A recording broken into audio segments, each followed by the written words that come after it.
Good night, Charlie, man. So, yes, I have decided to. What have I decided to do? Well, I will tell you. What I decided to do is that when I was talking about the Texas Chainsaw Massacre, I was talking about all those 1980s movies. I had remembered a movie cover, which I thought it was, I thought it was Evil Dead, but it wasn't Evil Dead. But Evil Dead came to mind, and I thought, well, I watched Evil Dead 1981, and I thought, I'd forgotten that Sam Raimi, had written and directed it, and late last night, I thought, after Devil's Rejects, I thought, will I watch it? And I'm not using this light, because this light's on recharge over there, got the lantern light on, and I've opened the curtains a little bit of light, and I thought, you know what, it's the 7th of April, 2023, and it is about 1 p.m. Let me see, I'll tell you what time it is, my glasses on, my goggles on. It's 2:36 p.m. Okay, Evil Dead. I thought, I'll watch it. I'm going to watch it. It'll be fun. I realised that I attempted to watch this a year ago. What happened was about a year ago now, maybe less than a year ago now, I put this movie on because from the first frame I'm like, I've seen this before. I was never a fanatic about it. When the Evil Dead came out, I was never a fanatic. I didn't actually even watch it. I didn't see it straight away. I didn't see it until years later. And I've actually paused it at the where have I paused it? Where have I paused? I paused it at the 16th.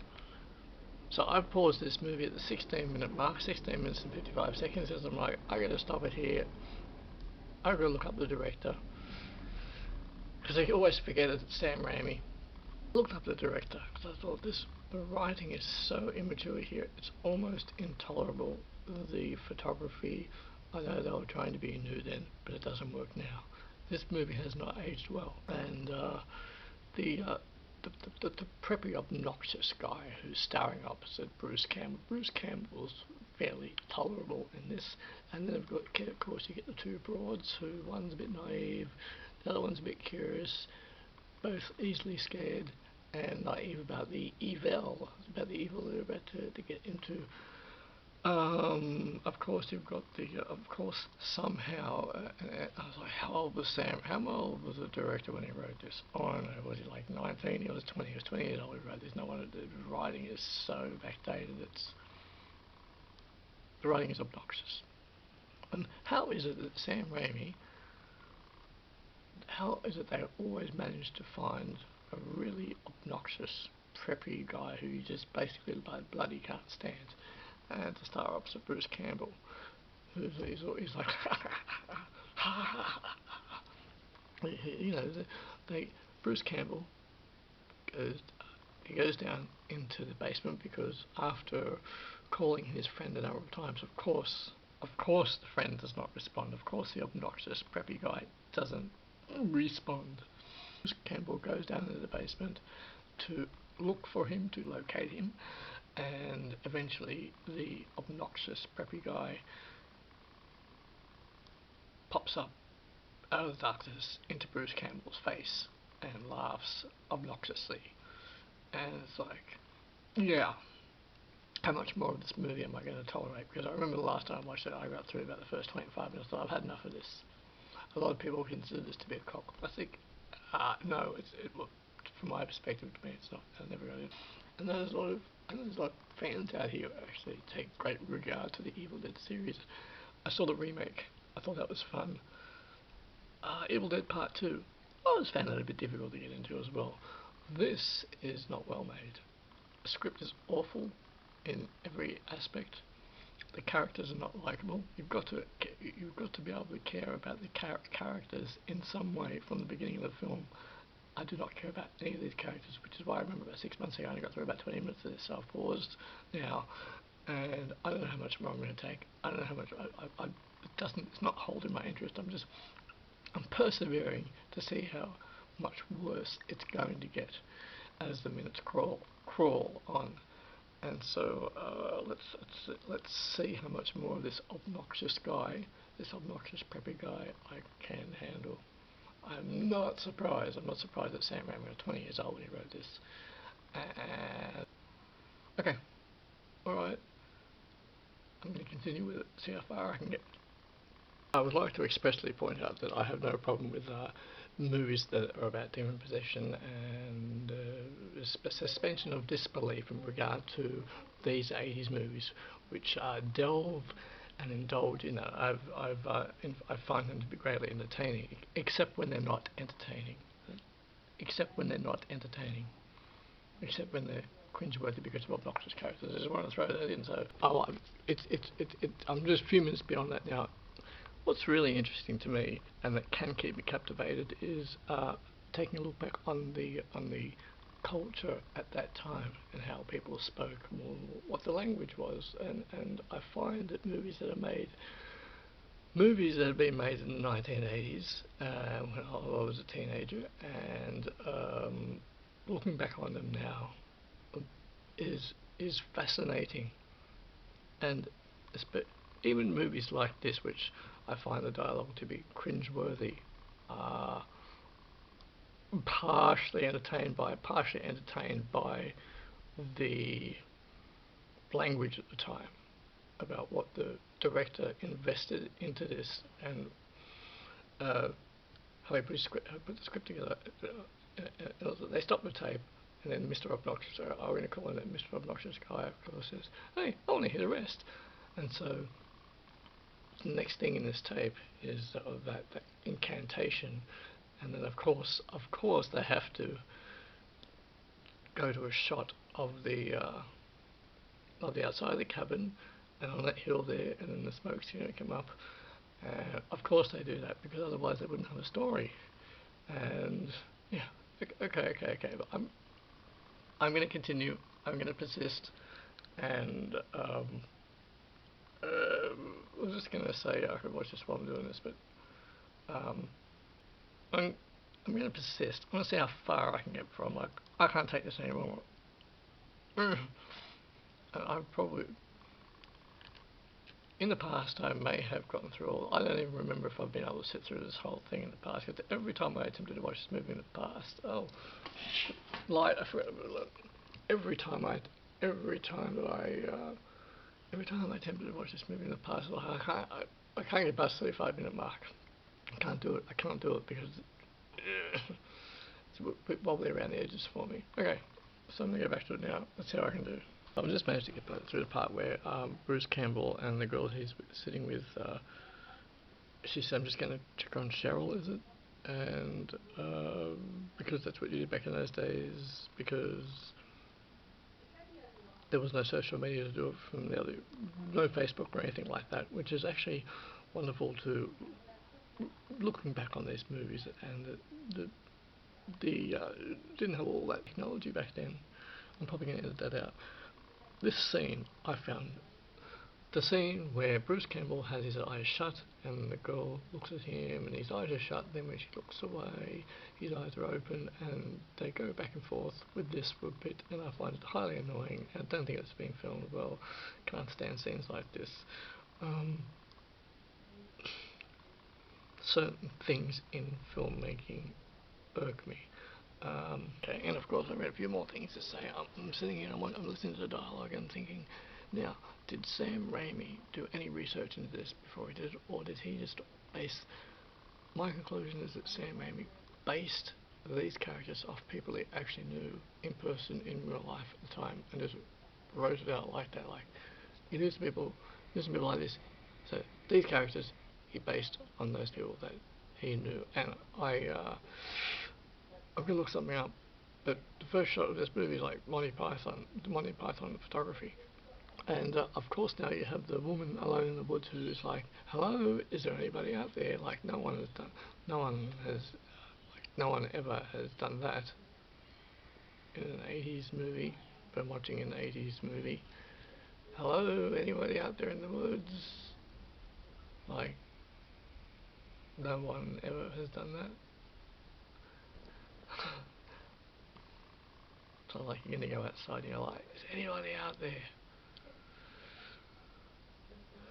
There is an entertainment value to this, I suppose. in retrospect, there is a value, a popcorn value to it.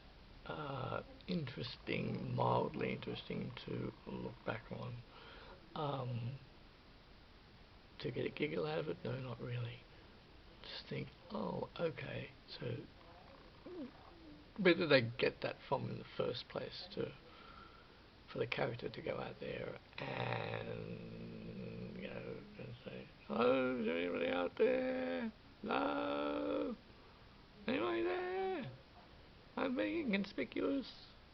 No? Okay. Okay, so, alright, that's a little bit funny. Okay. I know you're out there. I heard you in the cellar. I know you're out there. That's a little bit funny. Yes, I'm quite aware. I'm quite aware this is black comedy horror. Quite aware.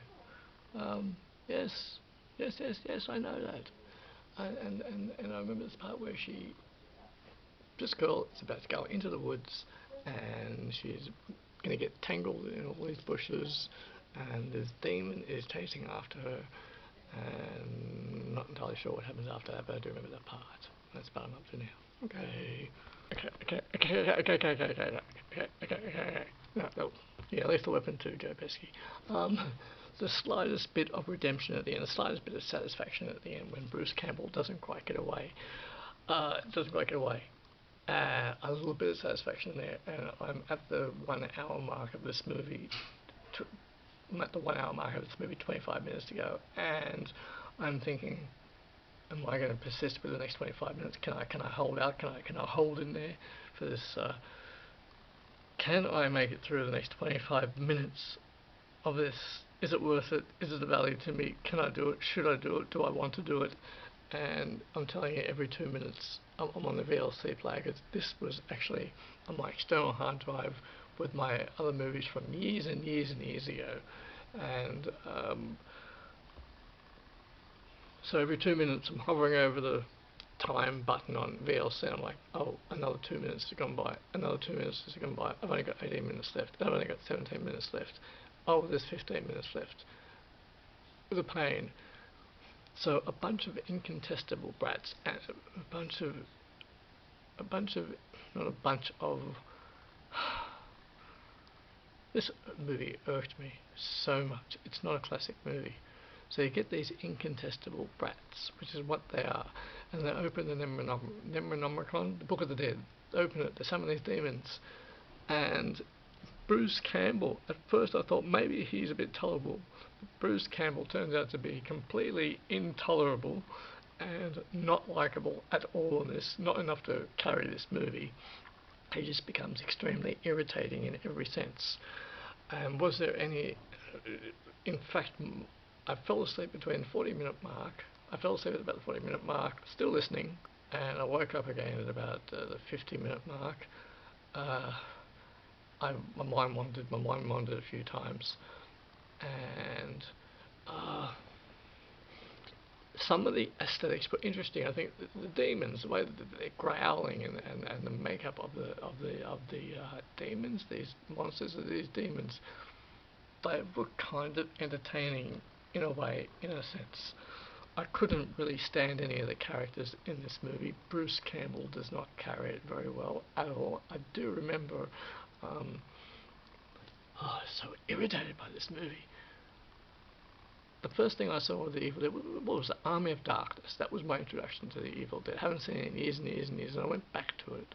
I think I went back to it about a decade ago, and I did not enjoy it. And what is it?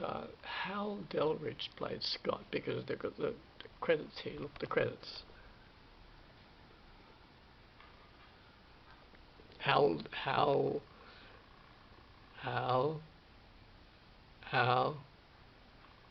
Oh, wrong movie.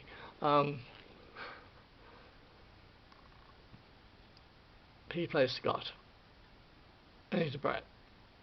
And I thought the other girls in this movie, Betsy Baker and Sarah York, and Ellen Sandweiss, Sandweiss, they played their characters well. I think this movie was written by a 20-year-old, and it carried its weight in regard of there's no other word to use but obnoxious. Instead, they're just obnoxious characters who get hunted down by demons, and there is no redemption at the end for them. And I'm like, is Bruce Campbell just going to walk away into the sunset? And he goes, la, la, la. They're like, no, he didn't. And there was a part satisfaction about that at the end, at the conclusion. The thought was interesting was that projection room where Bruce Campbell, the projection is rolling, projector is rolling, Bruce Campbell's covered in blood. I thought that was alright. I thought that was pretty good actually. And I think there was a few nods in here. There was a nod to Dario Argent. That's the washing machine. Where's my glasses? I need my glasses. Dario Art, the guy who directed Suspiria. There was a bit of a nod to him in there, and also when the fingers in the eyes, which is what I felt like doing, which is what I felt like, I'm trying to calm down now, which is what I felt like doing during this movie, was fingers in the eyes. That goes back to 1979's Zombie by Lucio Fulci? Was it 1979 Zombie? With the door, that woman, and she's like, ah, with fingers in the eyes. And but since this was made in 1981, it wouldn't be a nod to that. It was more by just be wouldn't be a nod to that. Not really even a homage to it, because they're too close in years. It's only a couple of years separating them. This was done on what was the budget of this movie? I looked it up just before. Budget of this movie was about 375,000. Yeah, and Tobe Hooper did more with less. Tobe Hooper did more with less. There was also a nod. I think that perhaps Sam Raimi was influenced. Sam Raimi was influenced by the Hammer House of horror movies. I think that Sam Raimi was influenced by the Hammer House of horror movies from the 60s while making this. There was an influence on me. I can see it in there, the way that the aesthetics of it. I can see that. To me, I can see that. And a little bit of Monty Python at the beginning. And there's some Dario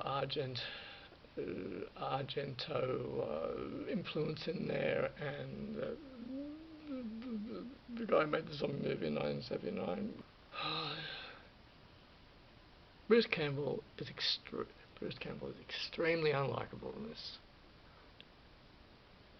This was painful to get through, and at the 1 hour and 20-minute mark, I'm like, please make it stop.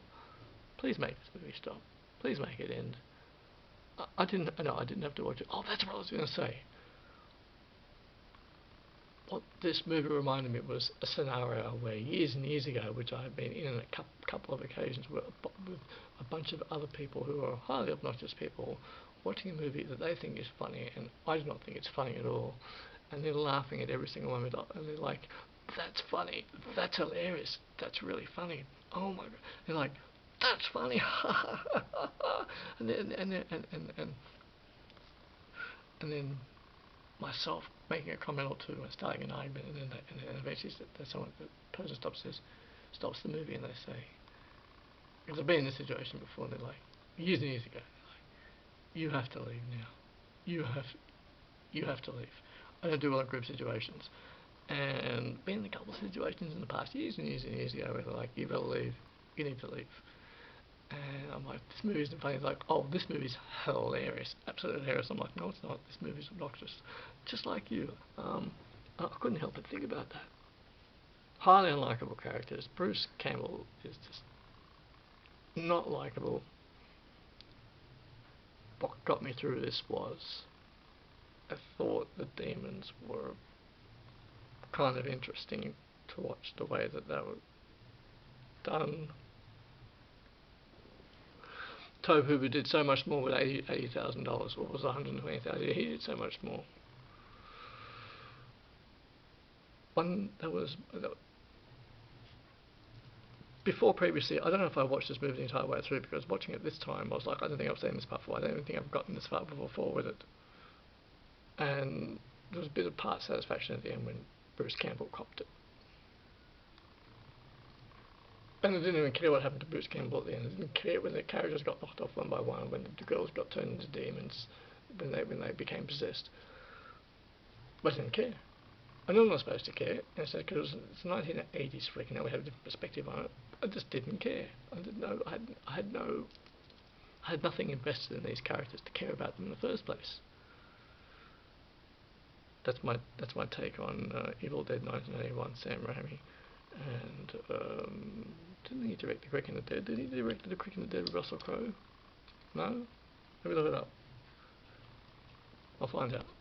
The Quick and the Dead, Russell Crowe, Sam Raimi. I don't think it was him. Quick and the Dead 1995 film. Is it Sam Raimi? Is it? Director Sam Raimi. Oh, right.